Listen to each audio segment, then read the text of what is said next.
السلام عليكم ورحمة الله وبركاته. إن الحمد لله نحمده ونستعينه ونستغفره ونعوذ بالله من شرور أنفسنا ومن سيئات أعمالنا. من يهده الله فلا مضل له ومن يضلل فلا هادي له. وأشهد أن لا إله إلا الله وحده لا شريك له إقرارا به وتوحيدا. وأشهد أن محمدا عبده ورسوله صلى الله عليه وعلى آله وصحبه وسلم تسليما كثيرا.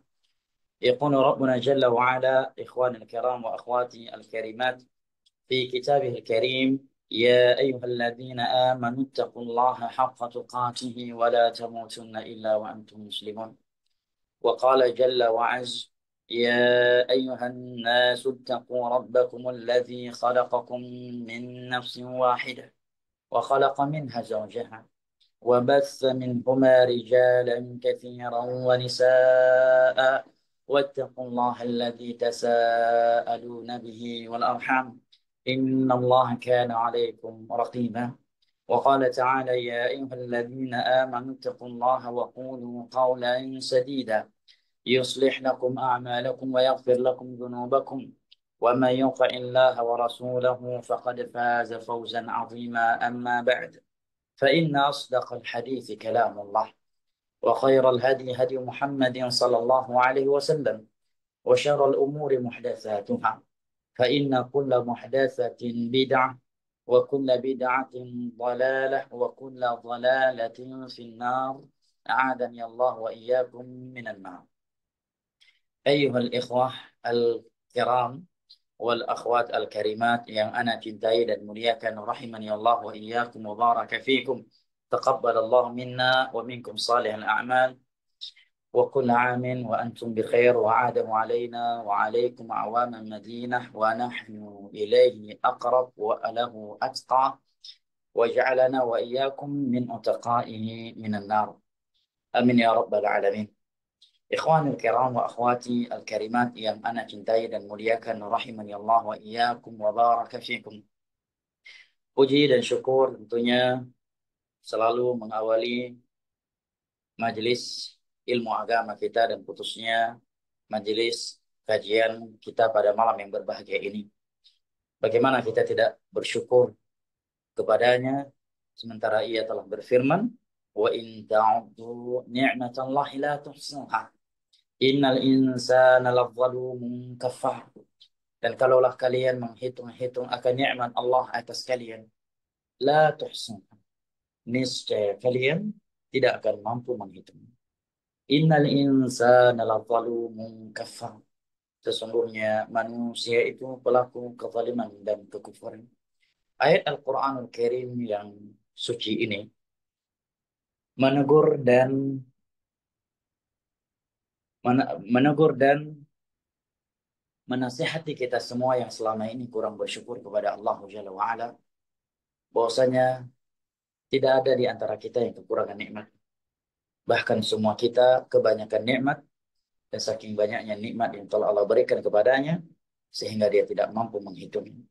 Maka sekali lagi, ikhwan al-kiram wa akhwati al-karimat, ana ingin mengatakannya kembali untuk diri ana sendiri, dan juga sebagai tadhkirah untuk segenap ikhwani wa akhwati al-karimat yang ana cintai dan muliakan, rahimani Allah wa iyyakum wa baraka fikum. Kita tidak kekurangan nikmat, bahkan kita kebanyakan nikmat. Namun kita kekurangan syukur dan terlalu banyak kufur kepada Allah Jalla wa'ala. Oleh karenanya, kalau kita membuka surat Ar-Rahman, surat yang menjelaskan kepada kita betapa rahmatnya Allah Jalla wa'ala kepada kita. Di dalam surat tersebut puluhan kali Allah Jalla wa'ala mengutarakan kepada kita firman-Nya: "Fabi'ayyi ala'i rabbikuma tukazziban." Nikmat Rabbmu mana lagi yang hendak engkau dustakan? Karena mayoritas manusia ini dengan berbagai nikmat yang telah Allah Jalla wa'ala berikan kepada mereka, tetapi mereka, Allah katakan, wa qalilun min ibadiyash syakur, amat sedikit dari hambaku yang bersyukur. Dan tentunya nikmat yang paling berharga bagi seorang muslim dan muslimah yang mengetahui akan hakikat dunia dan akhirat adalah nikmat agama. Oleh karenanya Allah Jalla wa Ala berfirman, "Qul bi fadlillahi wa bi rahmatihi fabidzalika falyafrahu huwa khairum mimma yajma'un." Katakanlah, perintah dari Allah Jalla wa Ala kepada Nabi kita untuk menyampaikan dengan fadlullah dan rahmatnya. Kalau ulama tafsir, maksudnya adalah nikmat Islam dan nikmat as-sunnah. Hendaknya mereka yang telah mendapatkannya bergembira, bahagia, bangga. Karena yang demikian itu lebih baik daripada dunia beserta isinya yang dikumpulkan oleh manusia. Allahu Akbar. Barang siapa yang telah dianugerahkan untuknya nikmat Islam dan nikmat as-sunnah, maka sungguh dia telah dianugerahkan oleh Allah Jalla wa'ala suatu nikmat yang lebih mahal, yang lebih baik daripada dunia beserta isinya yang dikumpulkan oleh manusia.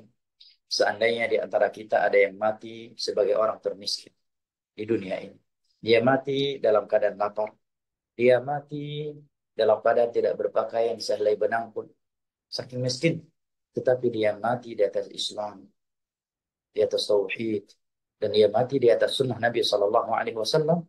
Sungguh dia telah mati dengan membawa sesuatu yang lebih mahal daripada dunia beserta isinya dan modal utama untuk bertemu dengan Allah Jalla wa Ala, kemudian Rasulnya Sallallahu Alaihi Wasallam di dalam surganya pada hari kiamat kelak.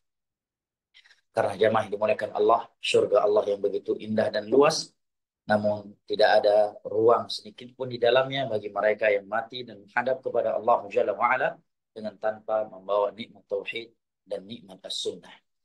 Teriwayatkan secara marfu' namun dengan sanad yang dhaif, dan secara mauquf dari sebagian sahabat Nabi sallallahu alaihi wasallam dengan sanad yang sahih, seperti Abdullah bin Mas'ud atau Abu Musa al-Asy'ari radhiyallahu anhu. Beliau mengatakan beliau mengatakan bahwasanya an-ni'matu wa inna Allah yu'ti dunya man yuhibbu wa man la yuhibbu wa la yu'ti din illa man yuhibbu. Nikmat dunia itu akan Allah berikan kepada hamba yang ia cintai dan kepada hamba yang tidak ia cintai sekalipun. Oleh karenanya yang kafir ada yang kaya dan ada yang miskin. Sebagaimana yang muslim juga ada yang kaya dan ada yang miskin. Yang saleh ada yang kaya dan ada yang miskin. Dan yang fasik juga ada yang kaya dan ada yang miskin. Yang saleh ada yang sehat dan ada yang menderita sakit. Yang fasik juga demikian. Ada yang mendapatkan nikmat kesehatan dan ada yang mendapatkan penderitaan sakit. Karena dunia bukanlah pertanda cinta atau bencinya Allah Jalla wa'ala kepada hambanya. Inna Allah yu'ti dunya man yuhibbu wa man la yuhibbu. Nikmat dunia itu akan Allah berikan kepada hamba yang ia cintai dan kepada hamba yang tidak ia cintai sekalipun. Wala yu'ti din illa man yuhibbu. Nah, tetapi nikmat agama, nikmat tauhid, tidak melakukan syirik, nikmat beribadah kepada Allah Jalla wa'ala dengan sunnah Nabi Sallallahu Alaihi Wasallam yang begitu indah, yang begitu mudah dan menenteramkan jiwa, dan bukan dengan cara-cara bidah yang begitu ribet, yang begitu menyusahkan, ya. Dan nikmat dekat dengan Allah Jalla wa'ala serta jauh dari maksiat kepadanya, demi Allah ya Allah. Ini nikmat lebih mahal daripada dunia beserta isinya dan tidak Allah berikan kecuali kepada hamba yang ia cintai sahaja. Dan majelis ilmu agama yang kita lakukan pada kesempatan kali ini merupakan dari nikmat agama yang Allah Jalla wa'ala anugerahkan untuk kita dan wajib kita syukuri. Betapa banyak manusia di luar sana yang tidak mengetahui keutamaan majelis ilmu agama, dan tidak sedikit dari mereka yang telah mengetahui keutamaan majelis ilmu agama, tetapi dia tidak diberikan kemudahan untuk menghadirinya karena berbagai alasan. Atau sebagian mereka yang lebih buruk dari itu, dia telah mengetahui keutamaan majelis ilmu agama dan dia telah diberikan kemudahan untuk menghadirinya, untuk menyaksikannya. Tetapi Allah tidak memberikan hidayah taufik untuknya menghadiri majelis-majelis ilmu agama yang telah Allah Jalla wa'ala mudahkan untuknya. Maka mudah-mudahan kita termasuk dari orang-orang yang disabdakan oleh Nabi sallallahu alaihi wasallam di dalam hadis yang diriwayatkan oleh Imam Al-Bukhari dari Muawiyah ibnu Abi Sufyan radhiyallahu anhu, "May yuridillahu bihi khairan yufaqihu fid din." Barang siapa yang Allah inginkan kebaikan baginya, maka Allah akan fahamkan ia tentang agamanya. Ikhwani al-kiram wa akhwati al-karimat rahimani Allah wa iyyakum, mubaraka fikum. Topik pembahasan kita pada kesempatan kali ini sebagaimana yang diminta kepada ana adalah kekhusyukan hati menuju hidup yang berarti. Masya Allah ya. Memang kalau ada ibu-ibu yang memilih judul ya, luar biasa ya. Tidak diragukan ya akan keindahan kata-kata dan bahasanya. Barakallahu fikum. Ini pembahasan yang cukup penting, jemaah. Kenapa demikian? Yang pertama, karena kita hidup di dunia saat ini. Lebih dari itu, kita sedang hidup di akhir zaman. Di zaman yang penuh dengan fitnah, syubhat, dan fitnah syahwat. Di zaman kita melihat sebagian manusia, bahkan mayoritas mereka tidak mendapatkan kebahagiaan yang hakiki. Bahkan sebagian manusia, sebagian besar manusia tidak mengetahui apa itu kebahagiaan yang sebenarnya. Dari mereka ada yang mengetahui kebahagiaan yang sesungguhnya, tetapi tidak menempuh jalannya. Atau dia tidak ingin menempuhnya. Nah, oleh karenanya jamaah yang dimuliakan Allah, saking pentingnya kehidupan yang indah, kekhusyukan di dalam kehidupan di dunia ini, sampai-sampai Nabi kita Sallallahu Alaihi Wasallam berdoa kepada Allah, Allahumma aslih li dini, alladhi huwa ismatu amri, wa aslih li dunyana allati fiha ma'ashi, wa aslih li akhirati allati ilaiha ma'adi, waj'al al-hayata ziyadatan li fi kulli khair, wal mauta rahatan li min kulli syar. Ya Allah, perbaikilah agamaku yang merupakan tonggak segala urusan. Ya Allah, perbaikilah duniaku. Ini sisi pendalilannya. Karena aku hidup di dalamnya. Di sini Nabi Shallallahu Alaihi Wasallam tercinta meminta kepada Allah Jalla wa'ala agar Allah Jalla wa'ala memperbaiki dunia beliau karena beliau tinggal di dalamnya. Wa aslihni akhir. Dan ini ya, bukan kata-kata yang hanya bisa ya, diucapkan semata jemaah ya. Mungkin dengan mudah seseorang mengatakan ya sabar kalau kita lagi ada ujian dalam kehidupan dan sebagainya. Dengan mudah kita menasihati orang lain demikian. Saya dan jemaah. Tetapi jemaah dimulakan Allah terkadang. Jangankan ujian yang besar dalam urusan dunia. Hanya baru diuji tidak mampu membeli pampers anak-anak. Ya, itu aja udah ya udah terpuruk, udah stres ya, udah nggak nyaman hidup ini. Padahal baru nggak mampu nggak beli pampers anak-anak ya sehingga kotoran anak-anak berantakan. Bayangkan apabila Allah Jalla wa'ala menguji dia dalam perkara dunia lebih besar dari itu. Berat ya mak. Kalau dunia kita ini tidak diperbaiki oleh Allah Jalla wa'ala. Kayak Nabi Sallallahu Alaihi Wasallam berdoa kepada Allah, wa aslih li dunya yallati fiha ma'ashi. Ya Allah, perbaikilah duniaku yang di dalamnya aku hidup. Wa aslih li akhirati allati ilaiha ma'an. Yang lebih penting dari itu, ya Allah perbaikilah akhiratku yang merupakan tempat aku kembali. Ya, kampung halaman. Waj'alil hayata ziyadatan li fi kulli khair. Dan jadikanlah sisa umurku ini sebagai tambahan untuk segala kebaikan. Wal mauta rahatan li min kulli syar. Dan jadikanlah kematian sebagai pemutus seluruh dari seluruh kejelekan. Jamaah yang dimuliakan Allah, kita melihat huru hara yang dialami oleh banyak manusia hari ini, ya, menunjukkan kepada kita betapa pentingnya kebahagiaan, ketenangan, ketenteraman, dan kekhusyuan di dalam kehidupan di dunia ini. Lihat berbagai kasus kita dengar, kita baca, kita simak setiap hari yang menunjukkan bahwa manusia tidak mendapatkan kekhusyuan di dalam kehidupan mereka. Ada kasus bunuh orang tuanya, ya kan? Ada kasus membunuh istrinya, ada kasus membunuh suaminya, ada kasus membunuh anaknya, ada kasus na'udzubillah min dzalik sebagian laki istrinya udah cantik, sempurna, masya Allah, tapi masih tetap aja main perempuan, selingkuh, bahkan ada yang LGBT, demikian juga sebaliknya. Ya, sebagian wanita suaminya, masya Allah, ya, bagus dari sisi dunia dan agamanya dan kebutuhan dunianya pun sudah lebih dari kata cukup, dia justru selingkuh, akhirnya berakibatkan perceraian dan sebagainya. Terlepas benar tidaknya berita tersebut. Namun yang terpenting adalah kita mengambil pembelajaran dari itu betapa mereka tidak mendapatkan kekhusyukan. Bahkan sebagian mereka tidak mendapatkan ketenangan dan ketentraman di dalam kehidupannya dan dia sedang di dalam rumahnya yang bak istana. Ya, ya. Dan dia memiliki rumah bak istana yang di dalam garasi rumahnya ber, ber, ya, berbaris berbagai mobil, mobil mahal, ya, dan mobil-mobil yang tidak dimiliki kecuali orang-orang yang dikategorikan kekayaannya sudah di atas rata-rata. Tetapi di dalam rumah yang bak istana tersebut, dengan kendaraan-kendaraan mereka yang begitu mewah, mereka justru tidak mendapatkan ketenangan, tidak mendapatkan ketentraman, dan sebagainya. Ya, terjadi kecekcokan di dalam rumah tangga, terjadi KDRT, terjadi perselingkuhan, terjadi berbagai kejelekan dan keburukan yang menunjukkan mereka belum mendapatkan kekhusyuan di dalam kehidupan mereka. Demikian juga ada yang membuang waktunya di depan TikTok dan menari-nari, ya, sudah seperti, ya, naudzubillah min dzalik, ya. Terkadang kita tidak berani membahasakannya dan bahasa apa. Al-muhim, ya, betapa banyak tingkah laku sebagian orang di depan medsos hari ini yang menunjukkan sudah tidak ada lagi sifat bahagia, ya, atau tidak ada lagi sifat malu di dalam hatinya, dan menunjukkan dia tidak mengetahui arah kehidupannya yang sesungguhnya, arah kehidupan yang sesungguhnya. Kendati demikian, tentunya semua manusia menginginkan yang namanya kebahagiaan, ya.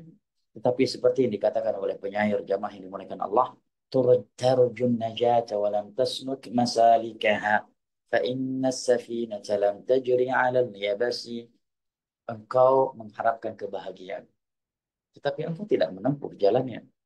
Sesungguhnya perahu atau kapal itu tidak akan berlayar di atas darat. Jamaah yang dimuliakan Allah, sebagaimana kapal tidak akan berlayar di atas darat, maka sesungguhnya kebahagiaan yang hakiki di dunia dan di akhirat kelak tidak akan diperoleh kecuali oleh mereka yang menempuh jalan yang telah ditetapkan oleh Allah Jalla wa'ala di dalam Al-Quranul Karim dan sunnah Nabi Sallallahu Alaihi Wasallam sebagai jalan kebahagiaan yang hakiki. Jamaah yang dimuliakan Allah. Coba jamaah yang dimuliakan Allah membuka surat An-Nahl. Di sana ada ayat 79. Di dalam ayat tersebut Allah Jalla wa'ala menjelaskan sumber kehidupan yang indah, yang khusyuk, yang tenang dan tentram. Seandainya kita tidak membahas atau tidak menyebutkan dalil-dalil yang menjelaskan kepada kita sumber kehidupan yang indah, yang khusyuk, kecuali hanya satu ayat ini, sebenarnya sudah lebih dari cukup. Karena ayat ini, ya, telah menjelaskan kepada kita sumber utama kebahagiaan di dunia dan di akhirat dari berbagai sisi dan dengan penjelasan yang sangat mencakup. Di ayat ke-79 dari surat An-Nahl tersebut, Allah Jalla wa'ala berfirman, "Man 'amila salihan min dzakarin aw untha wa huwa mu'min, falanuhyiyannahu hayatan thayyibah wa lanajziyannahum ajrahum bi ahsani ma kanu ya'malun." Barang siapa yang beramal saleh, dan semua kita memahami bahwa suatu amalan itu tidak dikatakan saleh kecuali memenuhi dua syarat, ya kan? Keikhlasan dan sesuai dengan sunnah Nabi Sallallahu Alaihi Wasallam. Allah mengatakan barang siapa yang beramal saleh dan dia memiliki iman yang benar, akidah yang lurus, maka sungguh benar-benar kami akan memberikannya kehidupan yang indah. Kalimat kehidupan yang indah di sini kata para ulama mencakup seluruh kehidupan yang indah, ya, dan tanpa terkecuali kehidupan rumah tangga di dunia, di alam barzakh, dan di akhirat. وَلَنَجْزِيَنَّهُمْ أَجْرَهُمْ بِأَحْسَنِ مَا كَانُوا يَعْمَلُونَ. Kami akan membalasnya dengan sesuatu yang lebih baik, yang lebih bagus dari apa yang telah ia kerjakan. Baik jamaah dimudahkan.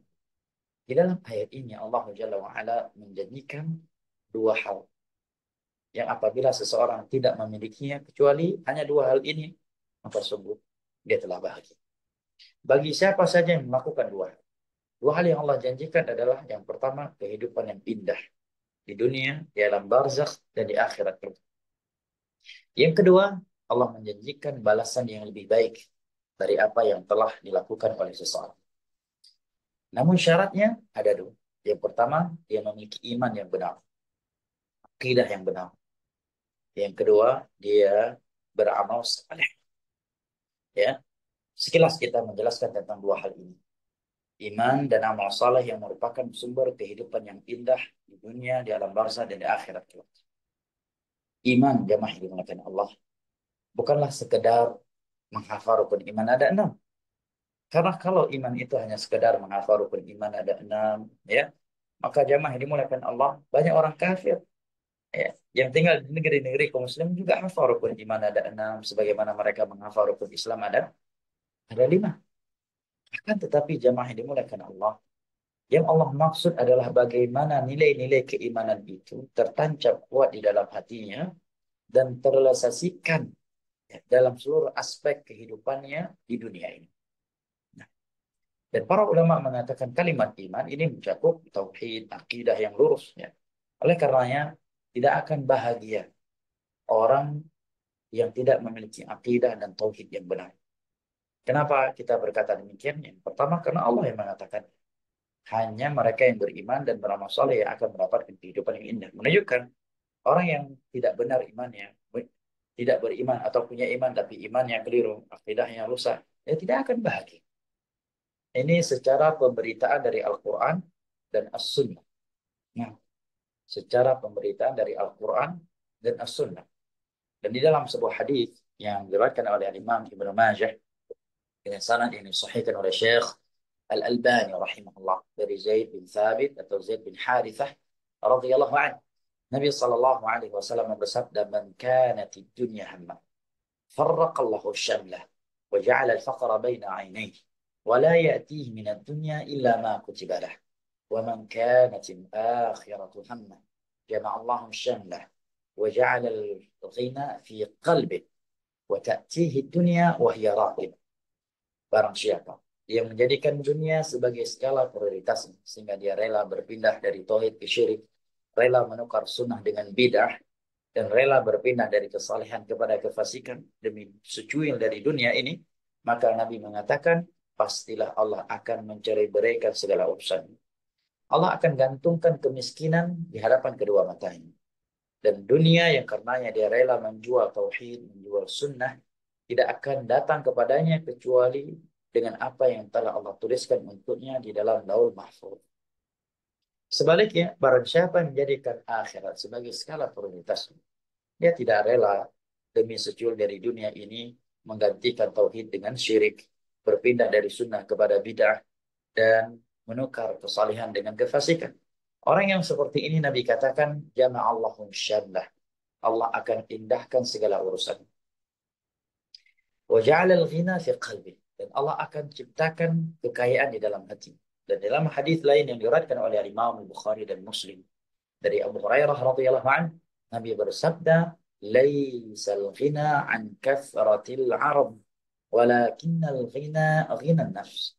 Kekayaan itu bukanlah dengan banyaknya harta benda, tapi kekayaan itu adalah ketenangan dan ketentraman jiwa. Betapa banyak jemaah yang dimulakan Allah, orang yang memiliki miliar dolar, ya, uang, punya aset yang begitu banyak, rumah bak istana, ya, properti yang luar biasa, tetapi rumah tangganya hancur, ya. Dia sering ribut dengan istrinya, anak-anaknya pada hancur, anak-anaknya ada yang LGBT, ada yang hamil luar nikah, ada yang terkena sabu, bahkan na'udzubillah sebagian mereka dia sendiri kena HIV, kena AIDS, istrinya juga demikian dan sebagian berbagai kehancuran lainnya. Ya, ya, tidaklah mereka berada di dalam satu mobil secara bersama kecuali selalu bertengkar dan ribut di dalamnya. Laisal ghina an kathratin 'arab, walakinnal ghina ghina nafs. Kekayaan itu bukanlah dengan banyaknya harta benda, nah, melainkan dengan ketentraman dan kekhusyuan di dalam jiwa. Maka Nabi mengatakan barang siapa yang menjadikan akhirat sebagai skala prioritasnya, lebih dia prioritaskan daripada dunia, maka Allah akan indahkan segala urusan. Allah akan tanamkan kekayaan di dalam hatinya. Meskipun manusia memandang dan menilainya sebagai orang termiskin di tempatnya atau bahkan di dunia, tetapi, ya, Mereka tidak mengetahui bahwasanya dia lebih bahagia dan lebih tentram hidupnya ketimbang banyak orang kaya dan orang yang lebih sehat darinya. Wa ta'tihi dunya wa hiya radhi. Dan dunia akan datang mengejarnya walaupun dunia tidak suka kepadanya. Walaupun orang mengatakan nggak mungkin ente karirnya bagus kalau ente berjenggot. Nggak mungkin karir anti akan bagus kalau anti tutupan-tutupan seperti itu. Ya kalau anti pakai jilbab besar ya. Nggak mungkin anti bisa dapat suami kalau anti nggak pacaran, kalau anti tidak punya komunikasi dengan lawan jenis ya dan sebagainya. Nabi mengatakan wa ta'tihi dunya wa hiya raghimah. Dunia akan mengejarnya meskipun dunia tidak suka kepadanya. Ini di antara dalil yang menunjukkan kepada kita bahwa tanpa iman, ya, seseorang tidak akan mendapatkan kehidupan yang indah, yang tenang, yang tentram, yang khusyuk. Dan secara fakta, jamaah dimuliakan.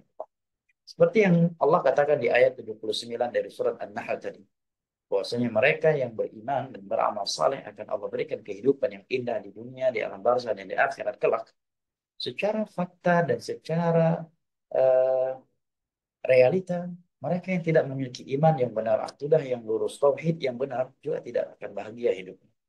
Sebagai contoh nih, sebagian orang gelisah dan mulai gundah gulana, hatinya hanya gara-gara apa ya mas? Hanya gara-gara piring jatuh dari tempatnya ketika mereka sedang ngobrol serius. Ada apa enggak ini di tengah-tengah masyarakat kita? Ya? Sedang duduk, duduk, kumpul keluarga, membicarakan hal yang serius, dan mereka telah mengambil suatu keputusan, tiba-tiba ada piring jatuh. Maka mereka pun mulai gelisah, mereka pun mulai gundah gulana. Ya ini tanda musibah apa lagi. Demikian juga sebagian mereka mulai gelisah dan gundah gulana hatinya hanya gara-gara burung hantu ya atau yang semisal dengannya hinggap di atas rumah mereka. Mulailah mereka cemas ya, mulailah mereka sedih gundah gulana, musibah apa ini yang akan menimpa kita dan sebagainya. Demikian juga sebagian wanita mulai cemas, mulai gundah gulana hatinya hanya gara-gara di malam pertama dia melihat di kepala suaminya itu ada apa ini namanya, jemaah ondel-ondel ya, apa ini putaran apa yang berbentuk bulat di kepala seseorang. Ketika dia melihatnya lebih dari satu, maka dia pun mulai gelisah. Ya ini berarti aku bakal dipoligami nih, ya. Berarti aku bakal diduakan. Buktinya suamiku memiliki dua putaran apa ini namanya? Jamaah yang dimulakan Allah. Hah? Host? Apa sebutannya? Hah? Barakallahu fikum. Eh, Putaran bulat yang ada di kepala setiap orang, umat manusia. Oh, itu usel-usel Ustaz kalau kalau bahasa bahasa saya. Terbesar ya. Usel-usel. Jadi Afwan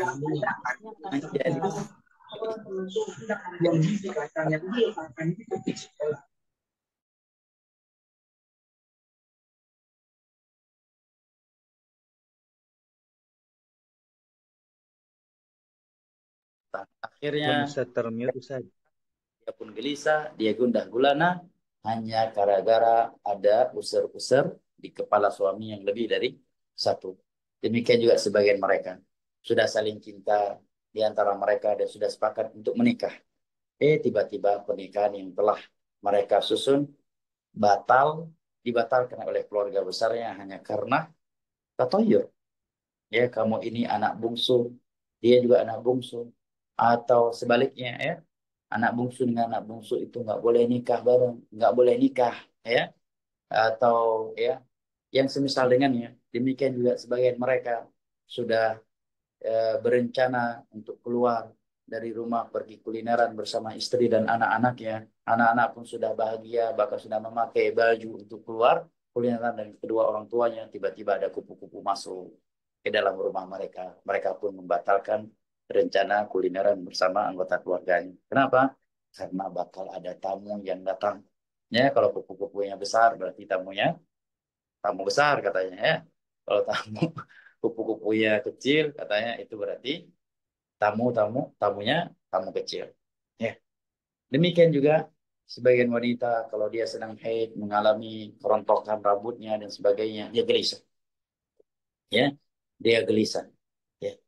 Demikian juga di sebagian tempat, ya, gelisah dan gundah gulana di setiap malam Jumat Kliwon. Ya, demikian juga di beberapa tempat, ya. Kalau rumahnya belum dialirkan atau pondasi rumahnya lupa dialirkan darah sembelihan seekor hewan, ya, padahal ini rumah sudah terbangun, mulai mereka gelisah akan diganggu oleh jin, oleh syaitan, ya, dan sebagainya.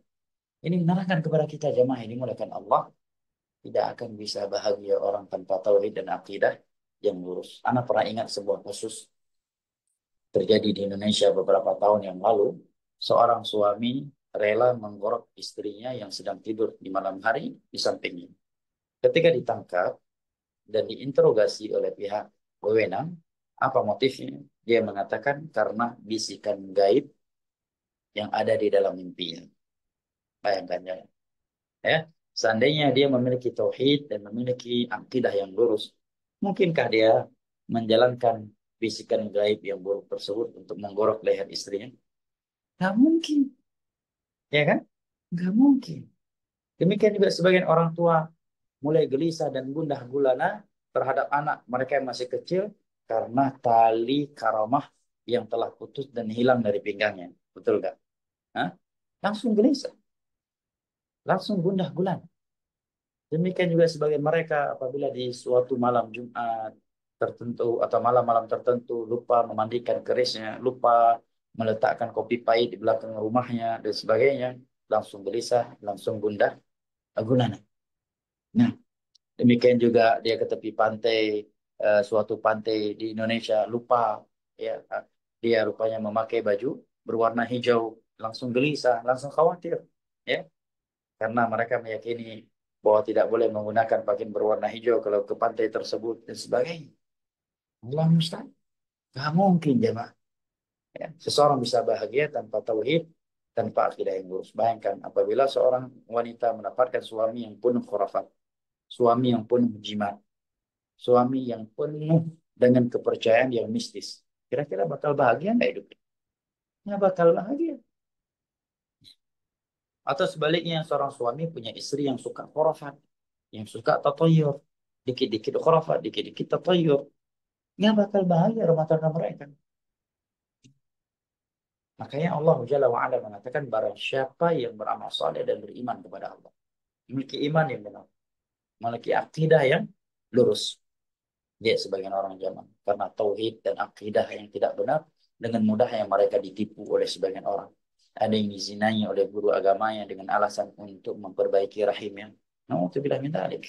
Ya, tentunya kalau mereka adalah santriwati-santriwati yang di atas akidah yang lurus, tidak akan mungkin terpedaya dengan tipu daya yang seperti ini.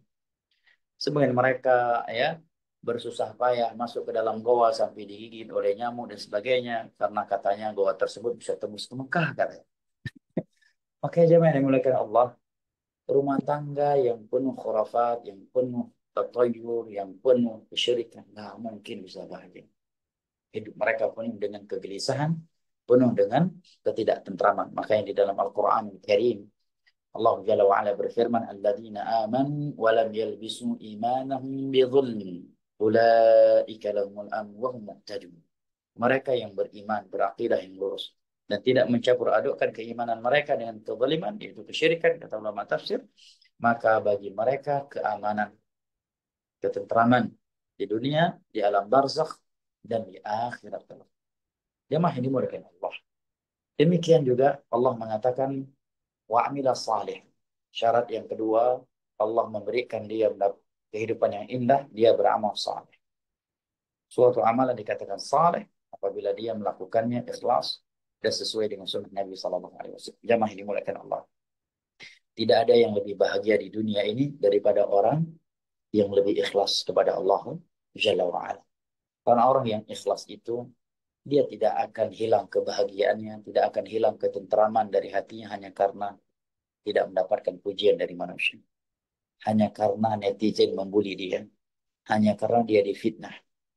Coba lihat Nabi Yusuf alaihissalam.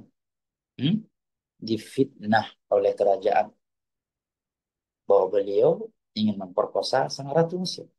Para raja sendiri telah mengetahui itu adalah tipu daya istri ya. Tetapi demi menjaga nama baik kerajaan, dia tetap memenjarakan Nabi Yusuf. Apakah Nabi Yusuf jadi stres, jadi frustasi?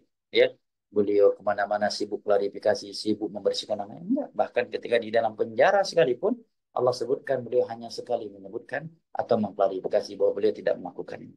Selain itu, beliau menyebutkan dirinya dengan mengajarkan ilmu agama kepada dua tahanan yang satu penjara dengan beliau. Apa rahasianya? Coba perhatikan dalam surat Yusuf. Allah katakan, Innahu min ibadinal mukhlasin. Ya kan? Karena Yusuf itu adalah dari hamba-hamba kami yang dianugerahkan keikhlasan. Nah, hidup ini tanpa ikhlas kepada Allah Jalla wa'ala jamaah, hanya gara-gara 2-3 celaan dari netizen, udah naik asam lambung kita. Betul nggak? Hanya gara-gara bulian dari beberapa netizen di kolom komentar status antum, mungkin udah naik kolesterol antum. Ya, DM antum langsung bermasalah.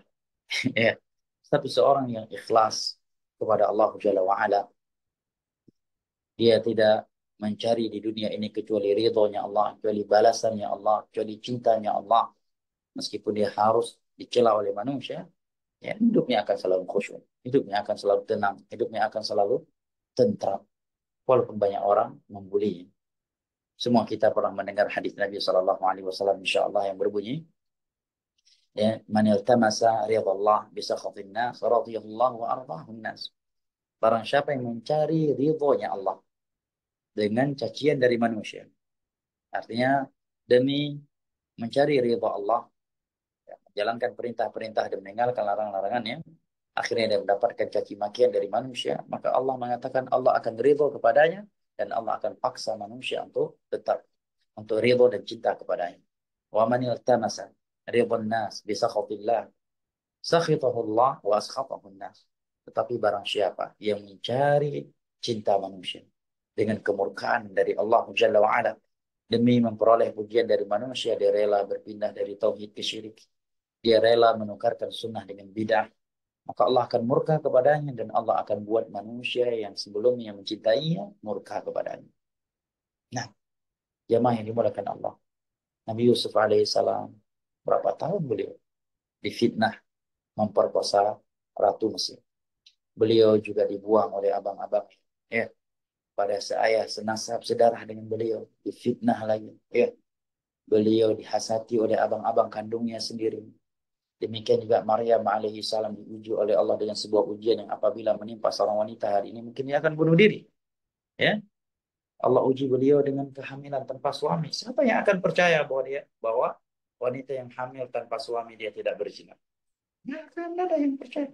Sehingga sebagian mereka menuduh Nabi Zakaria yang menzinai beliau dan mereka mengejar Nabi Zakaria dan membunuh beliau dengan membelah beliau menjadi dua. Itulah yang dilakukan oleh orang Yahudi. Tapi beliau ikhlas menerima cobaan tersebut. Dan lebih khusus lagi adalah ikhlas di dalam beribadah kepada Allah Jalla wa'ala.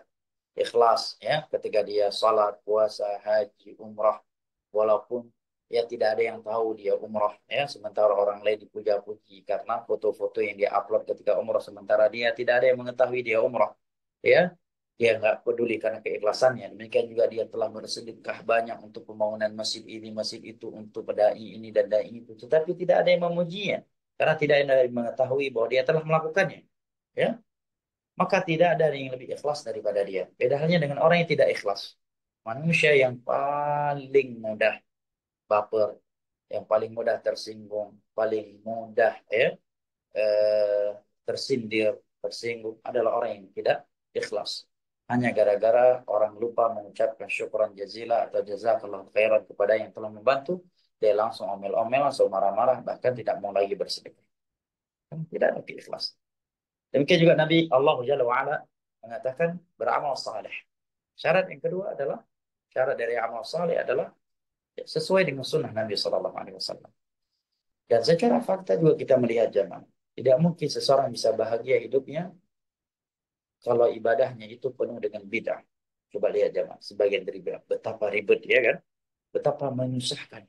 Sampai sebagian mereka ada yang puasa 40 hari berturut-turut ya, dan menamakannya sebagai puasa mati, tidak makan koordinasi putih kecuali kuah putih, ya, tidak memakai pakaian-pakaian yang putih. Kalau sempat melanggarnya, maka harus mulai dari nol lagi. Allahu Akbar. Sebagian mereka sholat raghaib dari mulai pada maghrib sampai menjelang subuh, ya. Sebagian mereka tadarus Al-Quran menggunakan tawa sampai mengganggu orang lain, ya, sampai menjelang subuh. Nggak ada kenyamanan, ya, hidup ini. Kalau seseorang dengan bidah, demikian juga seorang istri ingin dibelai oleh suaminya di malam hari oleh suaminya, ya, sibuk dengan zikir, dengan konteks-konteks salawat yang tidak dianjurkan oleh Nabi Shallallahu Alaihi Wasallam sampai menjelang subuh, ya. Istri di rumah dalam keadaan hamil, muda, dalam keadaan sering muntah-muntah, ditinggal oleh suaminya ikut zikir akbar, ya, zikir akbar secara berjamaah sampai larut malam, ya, dan tidak pulang kecuali menjelang subuh, ya, pas waktu subuh malah tidur, ya.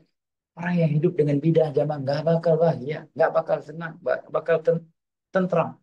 Sebagaimana orang yang hidup dengan khurafat juga tidak akan bahagia, tidak akan tentram. Bayangkan jamaah tanpa tauhid, ya, hanya tanpa tauhid. Sebagian orang rela memperebutkan kotoran sapi, ya, kerbau selamat, ya kan?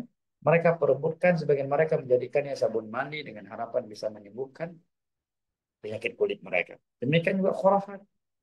Dia kita melihat betapa sedihnya sebagian jamaah umroh atau haji ketika mereka melakukan tawaf wada, mereka tidaklah keluar dari Masjidil Haram kecuali dalam keadaan dengan cara mundur.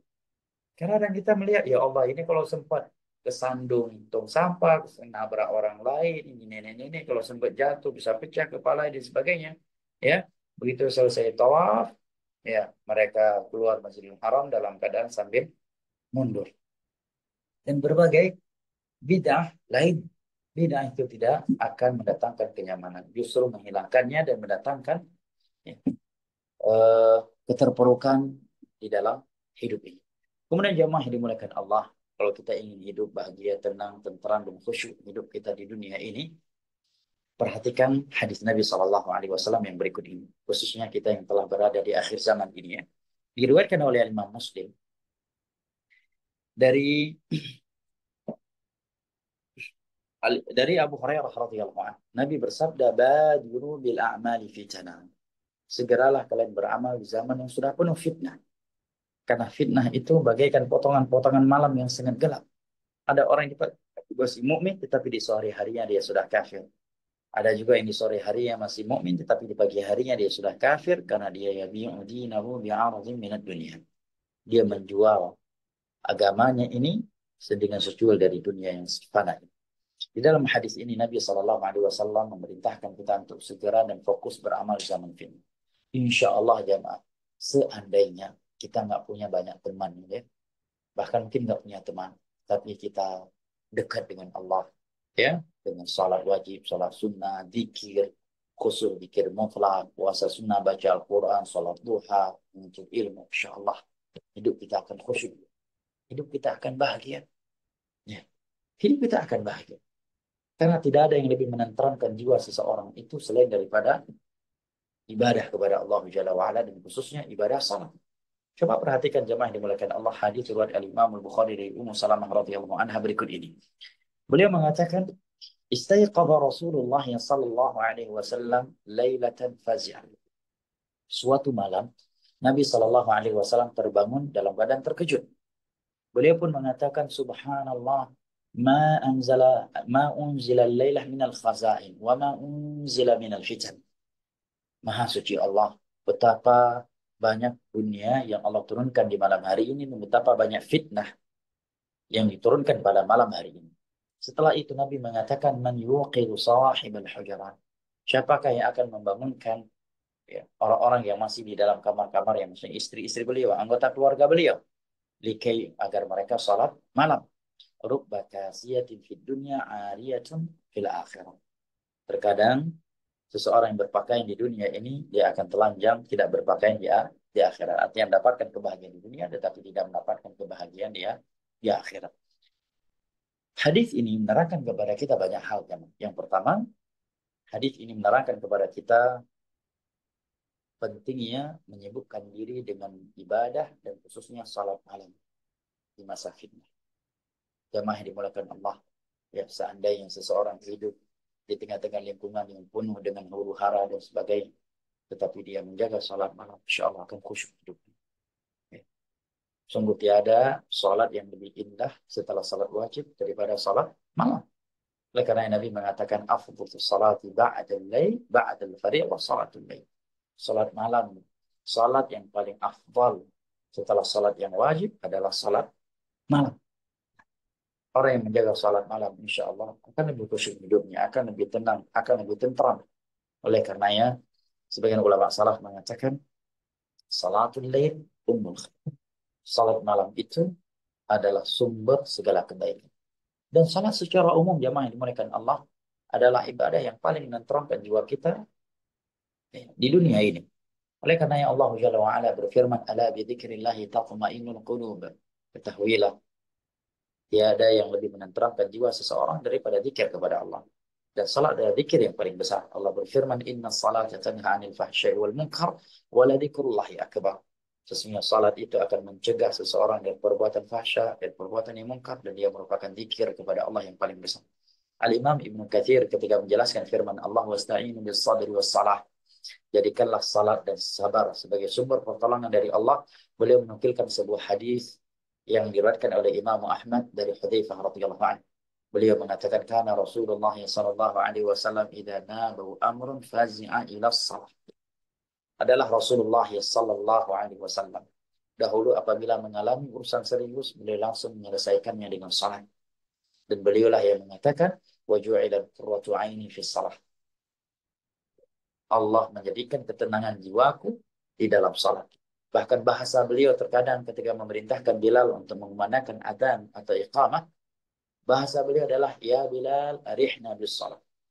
Wahai Bilal, tolong tentramkan jiwa kami dengan salat. Diriwayatkan dari Abdullah bin Abbas radhiyallahu anhu bahwa beliau suatu ketika mendapatkan berita duka bahwasanya saudara kandung beliau Fadl bin Abbas telah meninggal dunia. Maka seketika itu beliau yang sedang di atas tunggangannya, beliau langsung turun dan menenteramkan jiwanya dengan salat 2 rakaat.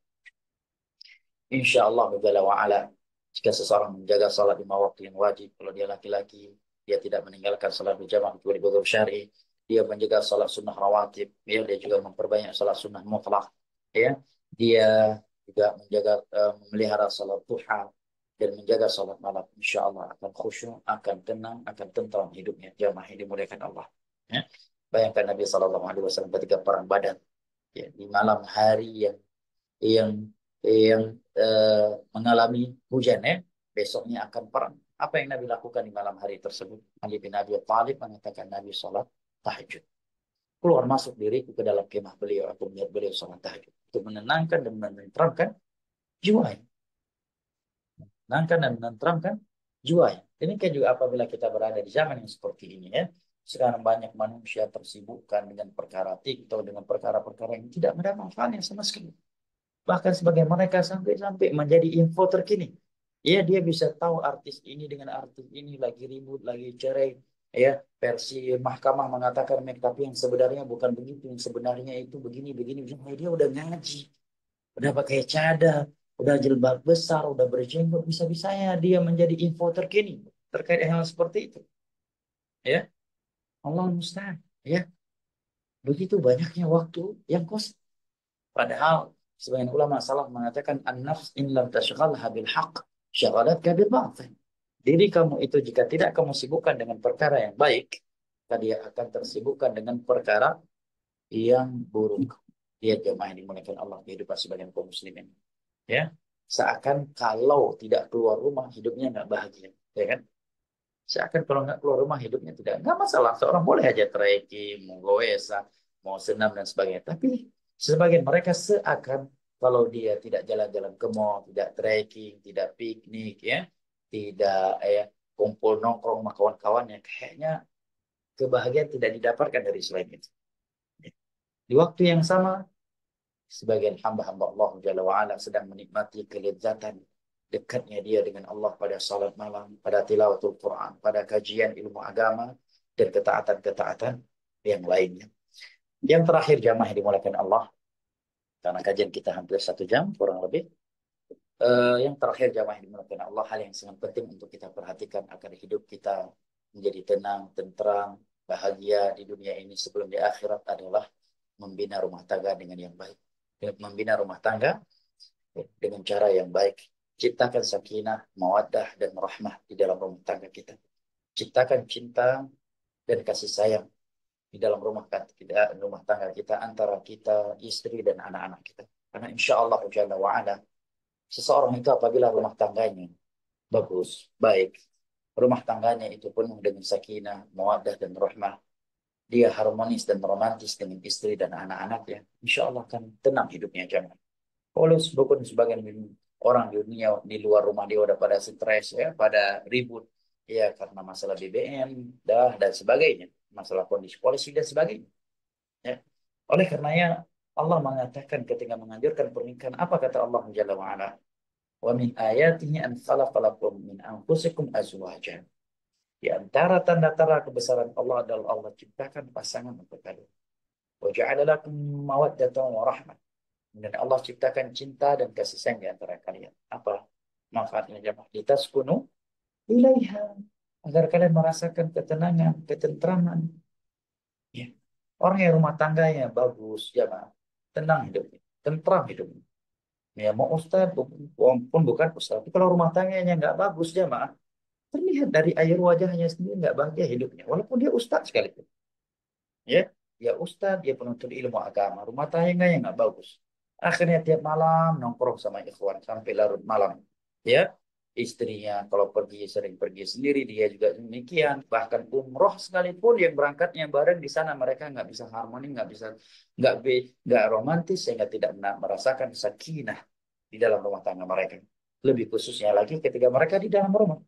Makanya di dalam surat An-Nahl yang nama lainnya adalah An-Ni'am, ya, nikmat-nikmat, karena di dalam surat tersebut Allah menyebutkan sekian nikmat yang telah Ia anugerahkan kepada hambanya agar mereka mensyukuri. Di antaranya Allah mengatakan min buyutikum sakana. Allah jadikan rumah kalian sebagai sakana. Dari kata sakana yaskun, tempat kalian merasakan kenyamanan, ketentraman. Ciptakan jemaah ketenangan, ketentraman di rumah tangga kita. Dan ini sangat berpengaruh, ya, ya, sangat berpengaruh terhadap kebahagiaan kita di dalam perjalanan dunia ini.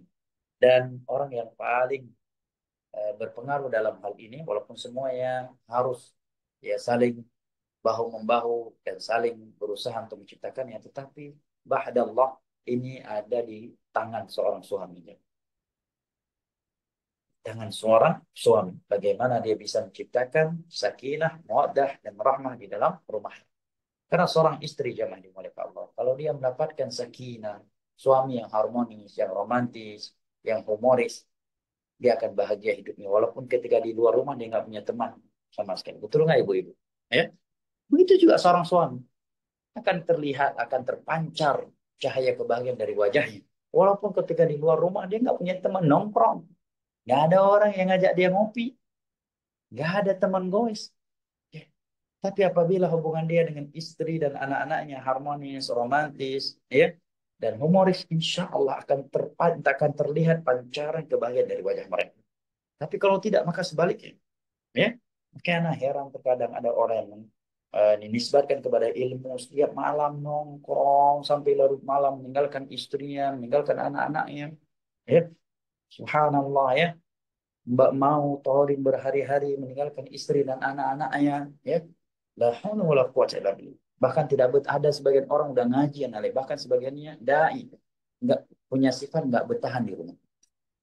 Ya, dia lebih menikmati nongkrong bareng ikhwan daripada bersama istri dan anak-anak. Dia lebih menikmati kulineran dengan ikhwan, dengan laki-laki daripada dengan istri dan anak-anak. Ya, demikian juga sebaliknya jamaah yang dimuliakan Allah. Seorang istri terhadap suaminya, seorang wanita yang tidak bahagia rumah tangganya, walaupun dia kaya, wanita karir, walaupun dia punya mobil mewah sekalipun, terlihat dari air wajahnya. Ya, terlihat jelas dari air wajahnya bahwa dia seperti belum mendapatkan kebahagiaan dan ketentraman di dunia ini. Lihat ibunda kita jamaah dimuliakan Allah. Beliau bercerita kepada kita di dalam riwayat Imam Al-Bukhari dan Muslim. Beliau mengatakan kana Rasulullah sallallahu alaihi wasallam yattaki'u fi hijri fayaqra'ul Qur'an wa ana haid. Dahulu Nabi Shallallahu Alaihi Wasallam seringkali tidur-tiduran di dalam pangkuanku sembari membaca Al-Quran dan aku sedang haid. Wanita mana yang tidak senang, tidak bahagia, yang tidak mau diperlakukan seperti itu oleh suami? Ya, seorang suami yang sering kali tidur-tiduran di dalam pangkuan istrinya sembari membaca Al-Quran meskipun istrinya sedang haid. Adakah wanita yang tidak menginginkan suaminya seperti ini? Adakah wanita yang tidak mendapatkan? Ya, adakah wanita yang tidak menginginkan hal yang seperti ini? Ya. Pasti seorang wanita akan merasakan kebahagiaan dan ketentraman yang luar biasa. Walaupun di luar mungkin ibu-ibu arisan nggak ada yang ngajak dia arisan. Ya, kalau dia pergi kajian nggak ada akhwat yang ngajak dia kulineran dan sebagainya. Ya, walaupun ketika pergi kajian mungkin hanya dengan motor motor butut dengan suami, tetapi dia diperlakukan, ya, mendapatkan cinta yang sempurna, mendapatkan kasih sayang, mendapatkan kelemah lembutan yang luar biasa dari suaminya. Demi Allah, itu wanita lebih bahagia hidupnya daripada banyak wanita yang lebih kaya darinya yang pergi kajian mungkin dengan mobil-mobil mewah sekalipun. Nah, ini bunda kita bercerita, karena Rasulullah sallallahu alaihi wasallam yattaki'u fi hijri fayaqra'ul Qur'an wa ana haid. Dahulu Nabi sallallahu alaihi wasallam seringkali tidur di dalam pangkuanku sembari membaca Al-Qur'an dan aku sedang haid. Bahkan beliau bercerita, Nabi suatu ketika aku meminum dari satu gelas, dari satu bejana, kemudian Nabi sallallahu alaihi wasallam mengambil bejana yang masih ada sisa air di dalamnya dan dengan sengaja meminum di bagian sudut gelas yang telah terkena mulutku. Ya. Demi menciptakan sakinah, mawaddah dan rahmat. Ibunda tercinta Aisyah radhiyallahu anha juga bercerita dalam Bukhari dan Muslim, "Kuntu aghtasilu ana wa Rasulullah sallallahu alaihi wasallam min ina'in wahid kilana junubun naghtarifu minha jami'an." Dahulu aku dan Nabi sallallahu alaihi wasallam, Ummu Salamah juga bercerita hal yang sama. Seringkali kami mandi junub bareng dengan dari air dari air yang ada di dalam satu bencana yang sama dan kami saling rebutan air. Terkadang aku berkata sisakan untukku, sisakan untukku, dan Nabi terkadang juga berkata sisakan untukku dan sisakan untuk.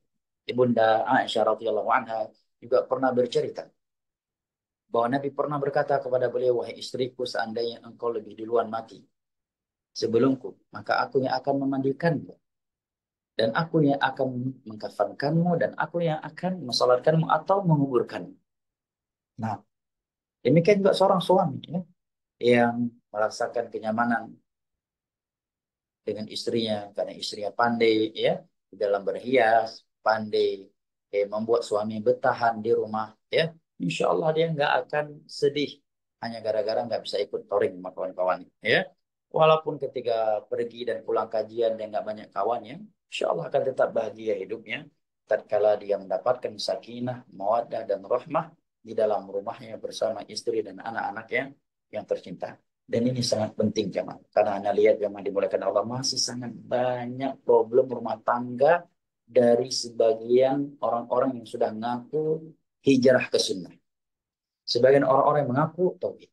Sangat banyak masuk DM, WA, telepon secara khusus seorang akhwat mencurhat pada suami yang udah ngaji, berjenggot, suaminya sering nongkrong malam, main catur, main batu, kulineran sama ikhwah, ya. Ada yang curhat suaminya touring berhari-hari, ya. Ya, padahal untuk dakwah hanya sekian persen, anak istrinya dia tinggalkan, bahkan ada yang rela kredit motor hanya untuk bisa touring, ya, istri dan anak-anaknya dia tinggalkan, pekerjaan dia tinggalkan, jualan gorengan dia tinggalkan dan sebagainya, ya. Ada juga akhwat yang curhat suaminya kalau di rumah selalu main HP, ya, di dalam kamar tidur juga selalu main HP sehingga anak-anak jadi ikut-ikutan, kalau ditegur marah-marah, ya, dan tidaklah kuliner kecuali bersama kawannya, tidaklah pergi umroh kecuali di sana pasti ditinggalkan, ya. Jarang sekali pergi ke Masjidil Haram, Masjid Nabi berbarengan, pulang juga nggak berbarengan, bahkan sarapan di hotel juga nggak berbarengan, ya. Tapi bahagia hidupnya jangan. Bahkan sebagian orang anda lihat berilmu, udah jadi ustadz, udah jadi dai, karena rumah tangganya nggak bahagia. Terlihat hidupnya itu terpuruk, hidupnya itu, ya, linglung ya. Karena melihat beberapa orang yang berilmu, tapi karena rumah tangganya kurang sakinah, mawaddah dan rahmah, dia lebih bisa menikmati nongkrong dengan anak-anak muda yang tampan dan sebagainya sampai larut malam dan itu menjadi kebiasaannya ketimbang bercengkrama, bersendagurau dengan istri dan anak-anaknya di rumah. Padahal Allah menjadikan rumah sebagai sumber ketenangan. Ya, bukan berarti nggak boleh ya di luar rumah dengan selain istri. Kita nggak sedang membahas itu. Tapi kita sedang membahas orang yang seakan-akan dia lebih tentram, lebih nikmat, ya, lebih bisa menikmati kebersamaan dengan kawan-kawannya di luar daripada dengan istri dan anak-anaknya. Ini keliru jam. Bahkan seperti yang Anda sebutkan, sebagian jamaah umroh pergi umroh bareng istri. Tapi di sana, ketika di Madinah, kalau ke masjid jarang sekali sama istrinya, bahkan hampir nggak pernah. Ya, kalau pulang dari masjid juga demikian. Ketika di Mekah juga demikian. Bahkan bisa-bisanya sebagian jamaah rata-rata yang seperti itu selalu Anda marahi. Ya, kehilangan istri ketika tawaf dan sa'i. Berarti kan nggak peduli dia. Istrinya bisa hilang ketika tawaf. Ya, apa nggak dia pegangan? Dan itu nggak membatalkan wudhu. Sa'i juga demikian. Dan pas hilang pun nggak saling mencari. Ah, paling nanti dia pulang sendiri, Ustaz. Ke restoran hotel nggak berbarengan. Padahal udah di tanah suci itu kan. Makanya setiap kali membimbing jamaah umroh kalau ada yang berangkat dengan keluarganya, dengan kalau dia ikhwan dengan istrinya, seorang wanita dengan suaminya, selalu anak tekankan nilai-nilai kebersamaan selama di tanah suci. Ya, selalu anak tekankan nilai-nilai kebersamaan di tanah suci. Ya, karena apabila sedang di tanah suci tidak bisa merasakan sakinah, mawaddah dan rahmah dengan pasangannya, maka di sudut bumi lagi dia, di sudut bumi mana lagi dia bisa memberikan cinta dan kasih sayang yang sempurna untuk istri dan anak-anaknya. Allah musta'an. Menjaga rumah menciptakan sakinah, mawaddah dan rahmah di dalam rumah tangga ini sangat penting dan sangat besar pengaruhnya terhadap istiqomah seseorang di atas agama Allah dan sangat besar pengaruhnya terhadap kekhusyuan dia di dalam kehidupan dunia ini. Ya, mudah-mudahan Allah Jalla wa'ala menjadikan kita dari orang-orang yang bahagia hidupnya di dunia, di alam barzah dan di akhirat kelak. Sebagaimana Allah Jalla wa'ala telah memberikan nikmat kebersamaan bersama anggota keluarga untuk kita selama di dunia ini. Mudah-mudahan kebersamaan yang kita dan kasih sayang antara kita dan anggota keluarga kita ini Allah abadikan sampai ke alam barzah dan sampai ke surganya pada hari kiamat kelak. Amin ya rabbal Amin. alamin. Terasa Amin ya akan Bang. lebih dari 1 jam. Jika waktu masih tersisa, silakan jika ada pertanyaan atau hal lainnya yang ingin disampaikan. Barakallahu fiikum. Baik, Masya Allah, Barakallahu Fikum, Ustazuna, untuk materi kajian malam hari ini, yakni apa namanya, untuk mari kita khusyukkan eh, hati kita untuk mencapai kehidupan yang bahagia begitu ya.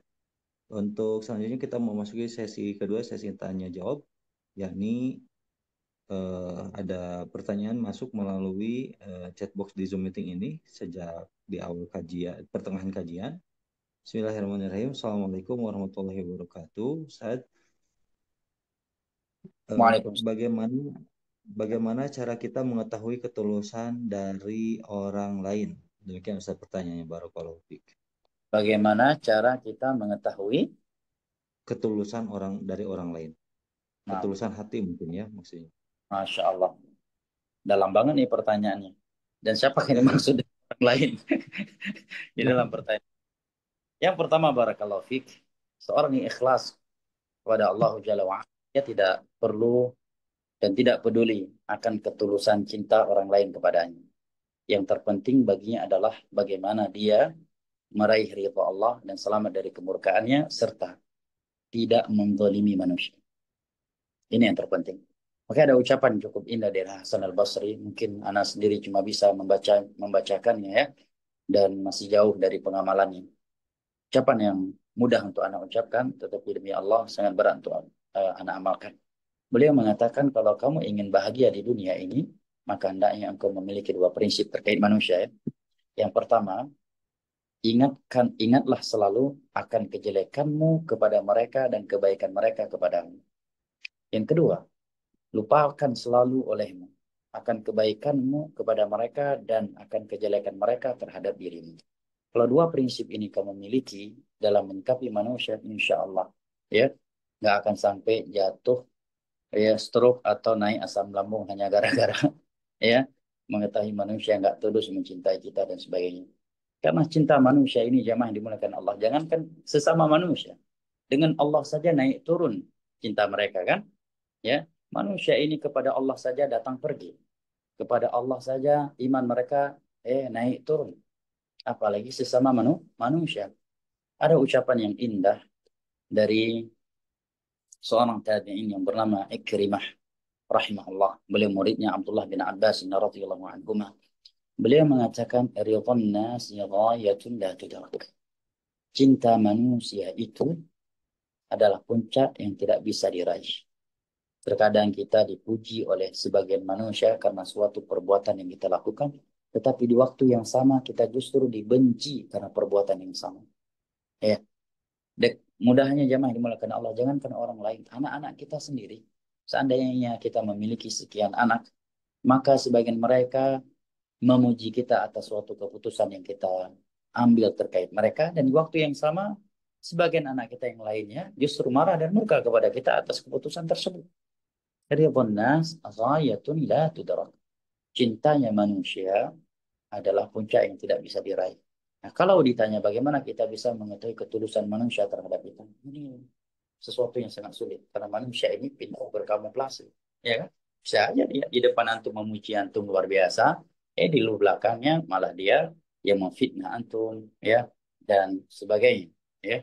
Manusia aja, Pak. Kita nggak tahu. Ya, Allah musta'an, ya. Ana bagi pengalaman ya, pernah punya murid kita didik dari awam sampai jadi ustaz dengan izin Allah Subhanahu wa taala tentunya ya. Kita bantu beli kitab ya, dia lahir anak kita bantu akikah dan sebagainya. Rupanya malah dia yang mengadu domba antara kita dengan ustaz yang lainnya sampai kita bertengkar lama dan sebagainya sampai Allah selesaikan ya dengan ketahuan bahwa kita tidak mengucapkan kalimat-kalimat yang dinisbatkan kepada kita tersebut kepadanya, dan dia juga tidak pernah dari mana setelah diketahui rupanya adalah dari seorang murid kita sendiri. Dan kita melihat tidak ada keuntungan buat dia melakukan adu domba dia, tapi itulah manusia. Ya, ketulusan manusia itu adalah puncak yang tidak bisa diraih. Maka tidak penting bagi kita untuk mengetahui ketulusan cinta mereka. Yang terpenting bagi kita adalah mendapatkan dari Allah, selamat dari kemurkaannya, kita menunaikan hak manusia, tidak mengambil hak mereka, tidak mendolimi mereka. Itu yang terpenting buat kita. Wallahu ta'ala alam bisawab wa la ilmu illallah. Baik, Masya Allah. Baik, Alhamdulillah.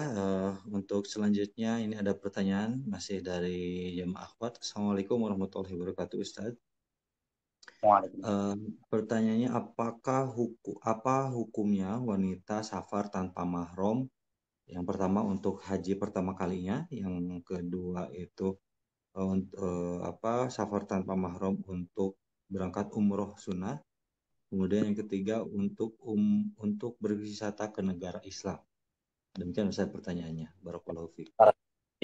Yang pertama, jamaah sekalian yang Anda cintai dan muliakan, terkait larangan safar tanpa umroh bagi seorang wanita, ini tidak hanya untuk umroh ya, tetapi mencakup semua safar. Nabi mengatakan la tusafir imra'atun tu'minu billahi wal yawmil akhir illa wa ma'adu mahram. Wanita yang beriman kepada Allah dan hari akhirat tidak akan melakukan safar kecuali bersama mahram. Dalam riwayat yang lain disebutkan dengan jarak setengah hari, dalam riwayat yang lain dengan jarak 1 hari, dalam riwayat yang lain dengan jarak 1 hari dan 1 malam. Tapi semua itu bukan sebagai patokan hukum, tetapi disebutkan karena kondisi orang yang bertanya kepada Nabi SAW yang berbeda-beda saat itu. Intinya dia tidak safar kecuali bersama mahram.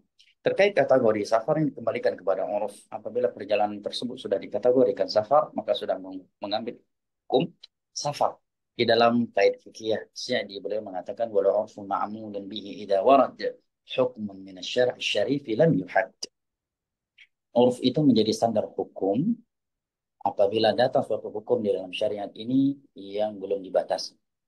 Ini yang kedua. Yang ketiga, barakallahu fiik, larangan safar tanpa mahram bagi seorang wanita. Ini perlu diketahui bukan sebagai bentuk pengekangan terhadap kaum wanita. Tetapi ini justru bentuk kasih sayang, kepedulian, dan penjagaan Islam terhadap wanita. Berbeda dengan laki-laki. Ya. Berbeda dengan laki-laki. Mereka nggak dilarang safar tanpa mahram. Berbeda dengan wanita. Karena wanita berbeda dengan laki-laki. Wanita adalah perhiasan dunia yang paling mahal, yang paling indah. Ya. Sebagaimana perhiasan yang mahal dan indah tidak diletakkan di sebarangan tempat, dia akan dibiarkan sendirian, maka demikianlah wanita. Juga karena wanita itu adalah fitnah terbesar buat kaum laki-laki. Mungkin dia nggak nakal, tetapi siapa yang menjamin dia akan selamat dari pelecehan dari laki-laki yang nakal dan seterusnya. Nah, terkait apa hukum dia safar untuk umrah tanpa mahram, yang pertama para ulama sepakat seandainya dia tetap berangkat umrah, umrahnya sah tanpa khilaf di antara ulama. Ya. Dan mudah-mudahan pahala umrohnya itu dapat menghapuskan dosanya yang melakukan safar tanpa mahram tersebut. Namun terjadi khilaf di antara ulama tentang hukum ini. Sebagian ulama mengatakan tetap tidak boleh apapun alasannya. Apapun alasannya. Tapi sebagian ulama membolehkan dengan syarat dia bersama rombongan yang menjaga dan memelihara dirinya. Karena alasan dan tujuan agama melarang seorang wanita safar tanpa mahram itu bukan tanpa hikmah, tanpa alasan. Hanya sekadar larangan yang baku gitu. Enggak. Itu dilarang karena wanita tersebut berpotensi menimbulkan fitnah buat kaum laki-laki, menjadi korban pelecehan, pembunuhan, perampokan, karena dia sebagai wanita yang lemah. Mereka juga beralasan dengan riwayat Aisyah radhiyallahu anha pernah diberangkatkan haji atau umrah di masa Umar bin Khattab radhiyallahu anhu. Ya, walaupun dijawab oleh sebagian ulama bisa jadi ada anggota keluarganya, tapi yang zahir dari itu tidak. Haji bagi Aisyah saat itu hukumnya sudah sunnah karena beliau sudah pernah melakukan haji wada bersama Nabi Shallallahu Alaihi Wasallam. Apabila terjaga maka tidak mengapa. Akan tetapi nasihat anak kepada wanita yang safar umroh tanpa mahram agar dia di sana tidak pergi ke tempat-tempat yang tidak ada kaitannya dengan umroh. Hendaknya dia fokus dengan Mekah dan Madinah ibadah. Karena sebagian wanita dia berangkat umroh tanpa mahram dengan dalil tadi. Tapi di sana jalan-jalan ke Al-Ula, ya kan? Jalan-jalan ke Taif, Cable Car, ya, kemudian jalan-jalan di Jeddah dan sebagainya. Mestinya dia tidak beraktivitas kecuali ibadah. Ya, masjid, hotel, masjid, hotel, masjid, hotel, masjid, hotel untuk menutupi fitnah terhadap dirinya. Adapun safar seorang wanita tanpa mahram ke negeri-negeri Islam hanya sekedar untuk traveling dan sebagainya, saya kira ini tidak ada khilaf di antara ulama tentang tidak bolehnya. Akan tetapi, ya wallahu a'lam bishawab, ini perbuatan yang haram yang tidak boleh dan sebagai bentuk kasih sayangnya Islam kepada wanita. Dan yang terakhir, perlu dipahami juga sebagian akhwat Anda lihat agak julid kepada sebagian akhwat yang berangkat umroh tanpa mahram. Sementara dia sendiri seringkali pergi kajian pada maghrib atau menjelang maghrib dan pulang pada isya dengan naik ojek online. Dan dia di situ berkhulwat dengan driver, baik taksi online maupun ojek online. Nah, potensi dia menjadi fitnah buat laki-laki dalam hal kondisi ini jauh lebih besar daripada potensi wanita yang safar tanpa mahram untuk umrah menjadi fitnah buat laki-laki yang lain. Dan potensi dia menjadi korban pelecehan, pembunuhan, penculikan ini lebih besar daripada wanita yang safar umrah tanpa mahram bersama rombongan yang banyak dan menjaganya. Ini hal yang perlu diperhatikan. Banyak Anda melihat akhwat julid ya kepada sebagian akhwat yang berangkat umroh tanpa mahram sehingga menjadi bahan gibah, tapi dia sendiri pergi kajian ke Blok M Square sebelum maghrib, pulang pada isya, ya, larut malam, ya, atau di tempat yang lainnya naik ojek online atau naik taksi online. Di situ dia berkhalwat, apalagi di atas sepeda motor bersentuhan tubuhnya yang laki tersebut, potensi dia menjadi korban pelecehan justru lebih besar. Barakallahu fiik. Wallahu a'lam bishawab. Wala ilmu indallah. Baik, Ustaz. Afwan, Ustaz, apakah masih ada kesempatan waktu untuk menjawab pertanyaan, Ustaz? Eh, Satu lagi kali ya. Barakallahu fiik. Satu Qadarullah. lagi.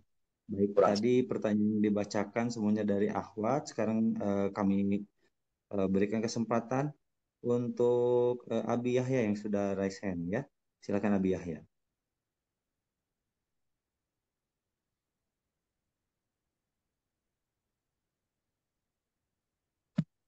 Silakan Abi Yahya.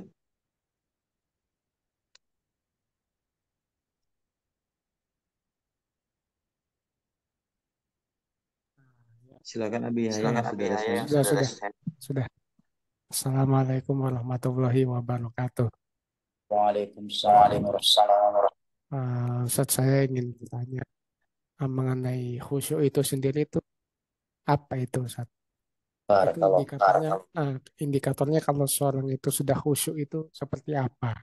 Itu aja Ustaz. Satu saja. Wassalamualaikum warahmatullahi wabarakatuh. Jazakallahu khairan.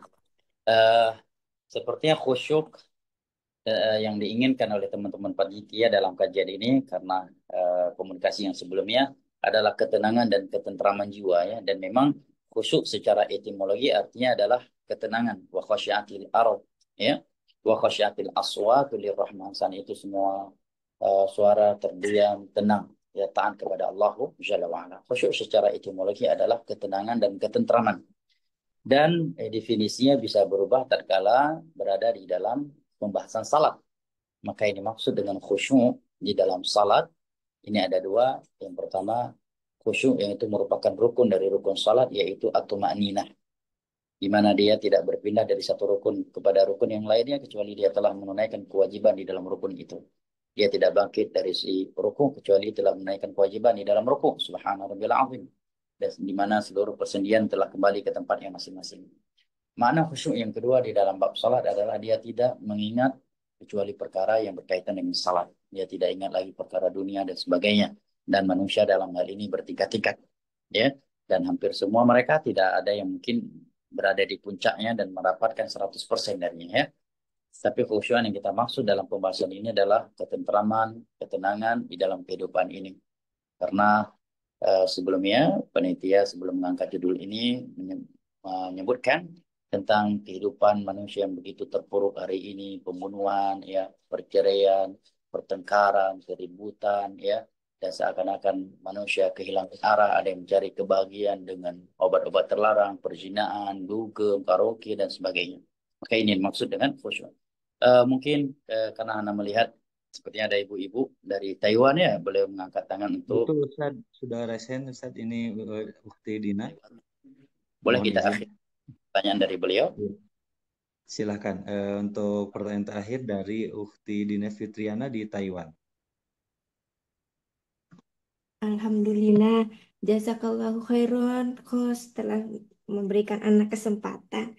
Jazakallahu khairan, Ustadz telah memberikan anak kesempatan untuk bertanya. Assalamualaikum warahmatullahi wabarakatuh. Ahsanallahu ilaikum, Ustadz. Ustadz Afwan, ini Ana tuh punya adik bungsu mau nikah, tapi keluarga itu belum mengenal sunnah. Alhamdulillah, anak sudah mengenal sunnah.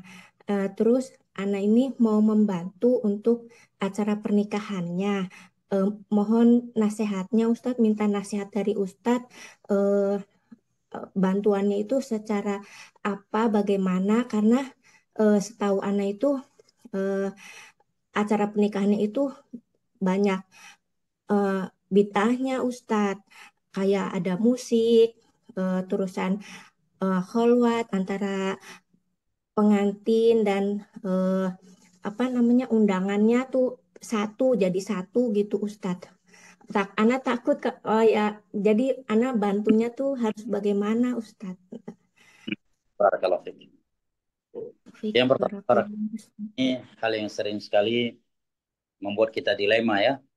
Dari satu sisi kita memang pengen bantu saudara kita, tapi di sisi lain ini uang kalau kita berikan pasti dia gunakan untuk sewa sound system musik.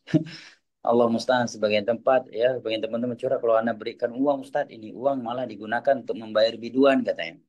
Ya, Allah musta'an. Ya, kaidah umum dalam hal ini adalah firman Allah, wa ta'awanu 'alal birri wat taqwa wa la ta'awanu 'alal itsmi wal 'udwan wattaqullaha innallaha syadidul 'iqab. Saling tolong menolonglah kalian di atas kebajikan dan ketakwaan, dan janganlah kalian saling tolong menolong di atas perbuatan dosa dan permusuhan. Ini kaidah umumnya. Nah, anti bisa melihat mana bantuan anti yang mereka butuhkan, bermanfaat untuk mereka, dan kira-kira tidak masuk ke dalam kategori membantu mereka di dalam melanggar agama Allah. Mungkin nanti bisa order makanan, ya, order makanan di hari-hari tersebut, katakan khusus untuk makanan, ya, sekian, ya, ini uang tolong tidak digunakan kecuali untuk makanan. Atau kalau dia laki-laki dijadikan sebagai mahar, ya, ataukah hal-hal yang lainnya dan dititipkan. Kalau memang kita sebenarnya kalau kita memberikan bantuan, kemudian kita niatkan untuk acara pernikahan mereka dan kita ingatkan juga hal-hal yang mungkar dan sebaiknya tidak mereka lakukan. Namun qadarullah setelah itu mereka gunakan kepada hal yang maksiat, insya Allah kita sebenarnya udah lepas sih. Ya, kecuali memang dari awal kita udah tahu 100% kita yakin. Ini kalau saya berikan uang pasti untuk itu maksiat. Tentu ini tidak boleh apabila sebagaimana hal-hal yang lainnya. Kalau uang kita berikan kepada fulan udah pasti dia beli obat terlarang. Pasti dia gunakan untuk berzina, untuk judi. Tentunya tidak boleh karena itu tentu termasuk ke dalam kategori ta'awun 'alal itsmi wal 'udwan. Maka nanti lihatlah apakah dengan menyediakan memberikan berbentuk barang atau makanan yang nanti order untuk acara tersebut. Kalau dia laki-laki mungkin mahar, ya, atau mungkin hadiah ataukah hal-hal lainnya yang insya Allah tidak bisa digunakan kepada maksiat yang mereka lakukan pada acara tersebut. Wallahu taala alam bisawab wala ilmu indallah. Baik, Jazakumullah insya Allah. khairan atas Baik, nasihatnya. Allah, insya Allah. Baik, barakallahu fiik untuk Ukhti Dina Fitriana di Taiwan atas partisipasi, berinteraksi ataupun juga bertanya. Semoga pertanyaan-pertanyaan yang disuguhkan ataupun yang dibahas pada malam hari ini menambah wawasan ataupun juga menambah khasanah ilmu kepada kita semua. Demikian. Jazakallahu khairan. Untuk selanjutnya Ustazi, barangkali sebelum ditutup barangkali ada kata terakhir ataupun juga kalimat terakhir di penghujung kajian ingin ini kepada Ustazi. kalau yang terakhir Anda ingin menitik beratkan khususnya kita yang sudah berkeluarga, ya. Anda ingin menitik beratkan agar kita benar-benar menciptakan sakinah, muaddah dan rahmah di dalam rumah tangga kita. Karena Anda melihat sebanyak di kalangan teman-teman yang udah ngaji, sebagian yang penuntut ilmu, bahkan sebagian yang pengajar ilmu agama, ya. Tatkala rumah tangganya tidak sakinah, mawaddah dan rahmah, maka banyak kejelekan-kejelekan yang muncul dari itu, baik pada dirinya, pada istri dan anak-anaknya. Insya Allah kalau rumah tangga kita sakinah, mawaddah dan rahmah, ya, kita, istri dan anak-anak kita akan benar-benar merasakan keindahan hidup di dunia ini. Barakallahu fikum. Mudah-mudahan Allah Jalla wa'ala menjadikan kita suami-suami yang dapat mengamalkan hadis Nabi Sallallahu Alaihi Wasallam, wa khairukum khairukum li ahli. Dan orang yang paling baik dari kalian adalah yang paling baik terhadap istri dan anak-anaknya. Wa ana khairukum li ahli. Aku adalah orang yang paling baik terhadap keluargaku. Semoga yang sedikit ini bermanfaat. Mudah-mudahan Allah Jalla wa'ala mengistiqamahkan kita di atas tauhid dan sunnah dan tidak mewafatkan kita di dalam keadaan husnul khatimah. Sebagaimana kita memohon Allah Jalla wa'ala agar menganugerahkan untuk kita judul kajian pada kesempatan kali ini, kebahagiaan, ketenangan dan ketentraman di dalam kehidupan kita di dunia ini sebelum di alam barzakh dan di akhirat kelak. Amin ya rabbal alamin. Wa sallallahu ala nabiyyina Muhammad wa ala alihi wa sahbihi wasallam wa akhiru da'wana alhamdulillahi rabbil alamin. Wassalamualaikum warahmatullahi wabarakatuh. Waalaikumsalam warahmatullahi wabarakatuh. Syukran jazakallahu khairan kepada Ustazuna Farhan Abu Furaihan. Hafizallah